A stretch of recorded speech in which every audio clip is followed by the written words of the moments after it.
Today's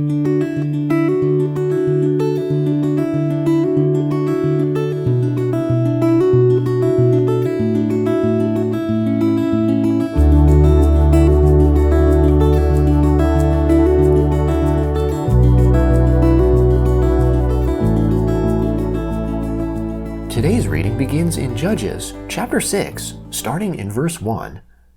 The children of Israel did that which was evil in the Lord's sight, so the Lord delivered them into the hand of Midian 7 years. The hand of Midian prevailed against Israel, and because of Midian, the children of Israel made themselves the dens which are in the mountains, the caves and the strongholds. So it was, when Israel had sown, that the Midianites, the Amalekites, and the children of the east came up against them. They encamped against them and destroyed the increase of the earth, until you come to Gaza. They left no sustenance in Israel, and no sheep, ox, or donkey. For they came up with their livestock and their tents. They came in as locusts for multitude. Both they and their camels were without number, and they came into the land to destroy it. Israel was brought very low because of Midian, and the children of Israel cried to the Lord.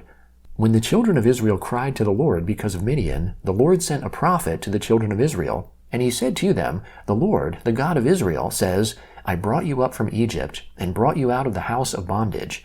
I delivered you out of the hand of the Egyptians, and out of the hand of all who oppressed you, and drove them out from before you, and gave you their land.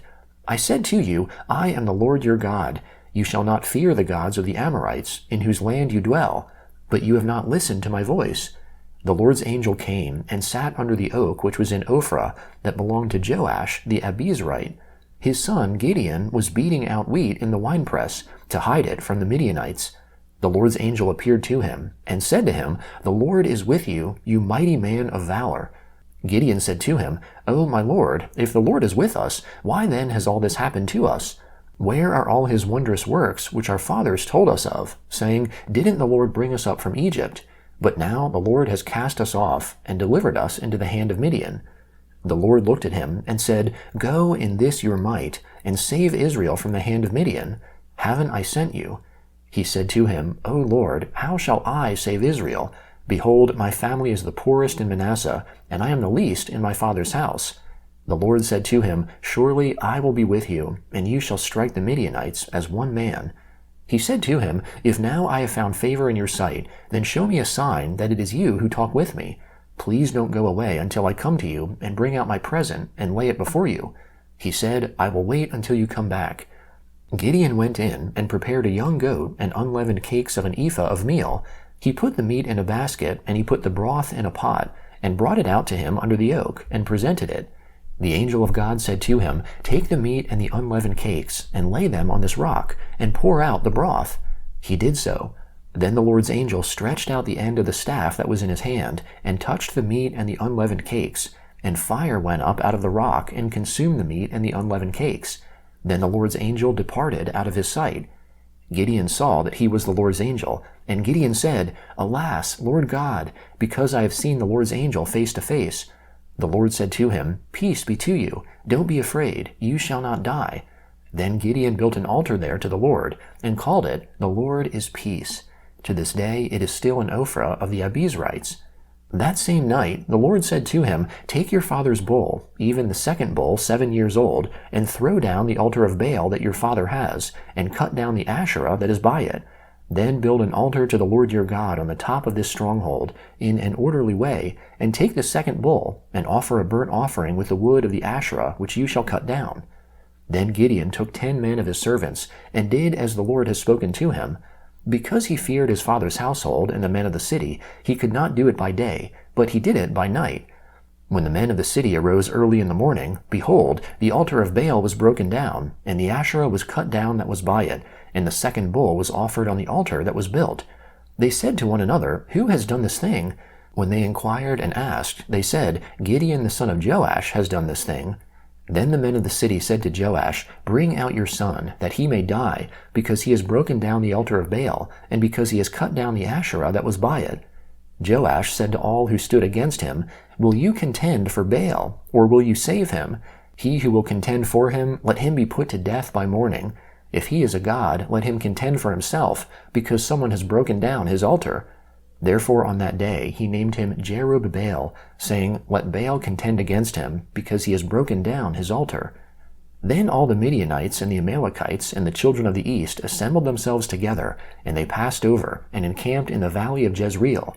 But the Lord's Spirit came on Gideon, and he blew a trumpet, and Abiezer was gathered together to follow him. He sent messengers throughout all Manasseh, and they also were gathered together to follow him. He sent messengers to Asher, to Zebulun, and to Naphtali, and they came up to meet them. Gideon said to God, If you will save Israel by my hand, as you have spoken, behold, I will put a fleece of wool on the threshing floor.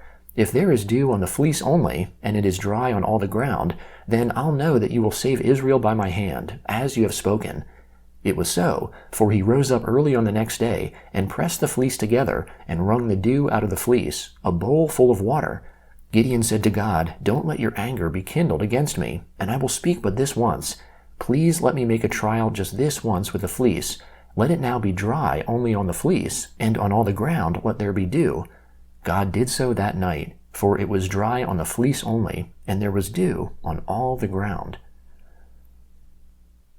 The Gospel of Luke, chapter 22, starting in verse 54. They seized him, that is, Jesus, and led him away, and brought him into the high priest's house. But Peter followed from a distance. When they had kindled a fire in the middle of the courtyard, and had sat down together, Peter sat amongst them. A certain servant girl saw him as he sat in the light, and, looking intently at him, said, This man also was with him. He denied Jesus, saying, Woman, I don't know him. After a little while someone else saw him, and said, You also are one of them. But Peter answered, Man, I am not. After about 1 hour passed, another confidently affirmed, saying, Truly, this man also was with him, for he is a Galilean. But Peter said, Man, I don't know what you are talking about. Immediately, while he was still speaking, a rooster crowed. The Lord turned and looked at Peter. Then Peter remembered the Lord's word, how he said to him, Before the rooster crows, you will deny me 3 times. He went out and wept bitterly. The men who held Jesus mocked him and beat him. Having blindfolded him, they struck him on the face and asked him, Prophesy, who is the one who struck you? They spoke many other things against him, insulting him. As soon as it was day, the assembly of the elders of the people were gathered together, both chief priests and scribes, and they led him away into their council, saying, If you are the Christ, tell us. But he said to them, If I tell you, you won't believe, and if I ask, you will in no way answer me or let me go. From now on, the Son of Man will be seated at the right hand of the power of God. They all said, Are you then the Son of God? He said to them, You say it, because I am. They said, Why do we need any more witness? For we ourselves have heard from his own mouth. The whole company of them rose up and brought him before Pilate. They began to accuse him, saying, We found this man perverting the nation, forbidding paying taxes to Caesar, and saying that he himself is Christ, a king. Pilate asked him, Are you the king of the Jews? He answered him, So you say. Pilate said to the chief priests and the multitudes, I find no basis for a charge against this man. But they insisted, saying, He stirs up the people, teaching throughout all Judea, beginning from Galilee even to this place. But when Pilate heard Galilee mentioned, he asked if the man was a Galilean. When he found out that he was in Herod's jurisdiction, he sent him to Herod, who was also in Jerusalem during those days. Now when Herod saw Jesus, he was exceedingly glad, for he had wanted to see him for a long time, because he had heard many things about him.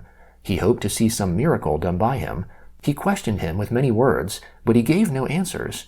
The chief priests and the scribes stood, vehemently accusing him. Herod with his soldiers humiliated him and mocked him. Dressing him in luxurious clothing, they sent him back to Pilate. Herod and Pilate became friends with each other that very day, for before that they were enemies with each other. Psalm 95, beginning in verse 1. O come, let's sing to the Lord. Let's shout aloud to the rock of our salvation. Let's come before his presence with thanksgiving. Let's extol him with songs. For the Lord is a great God, a great King above all gods. In his hand are the deep places of the earth. The heights of the mountains are also his. The sea is his, and he made it. His hands formed the dry land. Oh, come, let's worship and bow down. Let's kneel before the Lord, our Maker, for he is our God. We are the people of his pasture, and the sheep in his care. Today, oh, that you would hear his voice. Don't harden your heart, as at Meribah, as in the day of Massah in the wilderness, when your fathers tempted me, tested me, and saw my work. 40 long years I was grieved with that generation, and said, They are a people who err in their heart. They have not known my ways. Therefore I swore in my wrath, they won't enter into my rest. Sing to the Lord a new song. Sing to the Lord, all the earth. Sing to the Lord, bless his name.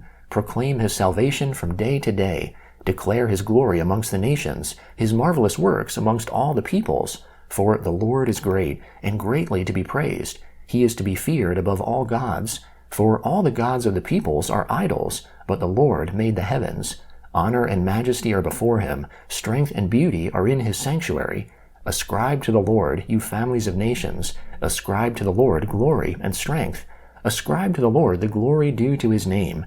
Bring an offering, and come into his courts. Worship the Lord in holy array. Tremble before him, all the earth. Say amongst the nations, the Lord reigns. The world is also established. It can't be moved. He will judge the peoples with equity. Let the heavens be glad, and let the earth rejoice.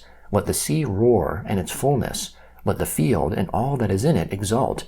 Then all the trees of the woods shall sing for joy before the Lord, for he comes to judge the earth. He will judge the world with righteousness, the peoples with his truth. Proverbs chapter 14, starting in verse 5. A truthful witness will not lie, but a false witness pours out lies. A scoffer seeks wisdom and doesn't find it, but knowledge comes easily to a discerning person.